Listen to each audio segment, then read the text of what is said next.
Assalamu alaikum, урматтуу мекендештерим, урматтуу кыргыз элим. Жалпыңыздарга Памирлик кыргыздардан жана жеке өзүмдүн атымдан ысык салам айтып кетем. Бүгүн ыйык Рамазан айында менде өзгөчө жаңылык бар. Бул кубаныч койнума батпай турат. Балким бул нерсеге 4 жылдан бери максат коюп самап жетпей жүргөндүрмүн. Балким Памирден бери максат кылып жүргөндүрмүн. Бул Кыргыз Республикасынын жарандыгы. Бүгүн Турганбай Памири Кыргыз Республикасынын толук кандуу жараны болду. Мындайча айтканда, Кыргыз Республикасынын паспортун алдым. Бул нерсе балким сиздер үчүн оңой эле нерсе болушу мүмкүн. Бирок бул биз үчүн, Памирлик кыргыздар үчүн максат коюп жетпей жүргөн нерсе болчу.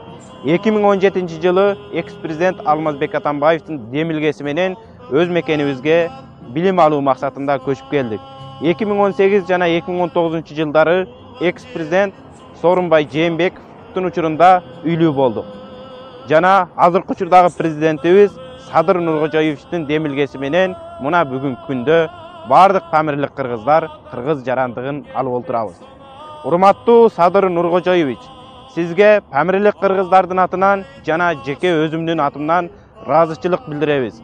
Биз Памирлик кыргыздарды артта калтырбай, эске алып, паспортубузду тездетүү максатында эртелетип чыгарып бергениңиз үчүн чоң рахмат. Кыргыз Республикасынын толук кандуу жараны болуп туруп, бардык Кыргызстан мамлекетиме, кыргыз элиме ыраазычылык билдирем. Мен Турганбай Памири, Кыргыз Республикасынын толук кандуу жараны болуп туруп, Кыргыз Республикасынын мыйзамын сактоого, коргоого, Кыргызстан мекениме, Кыргызстан мамлекетиме кызмат кылууга ар дайым даярмын.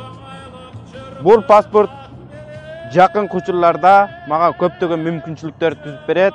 Буйруса жакшы жаңылыктар алдыда биз менен бирге болуңуздар.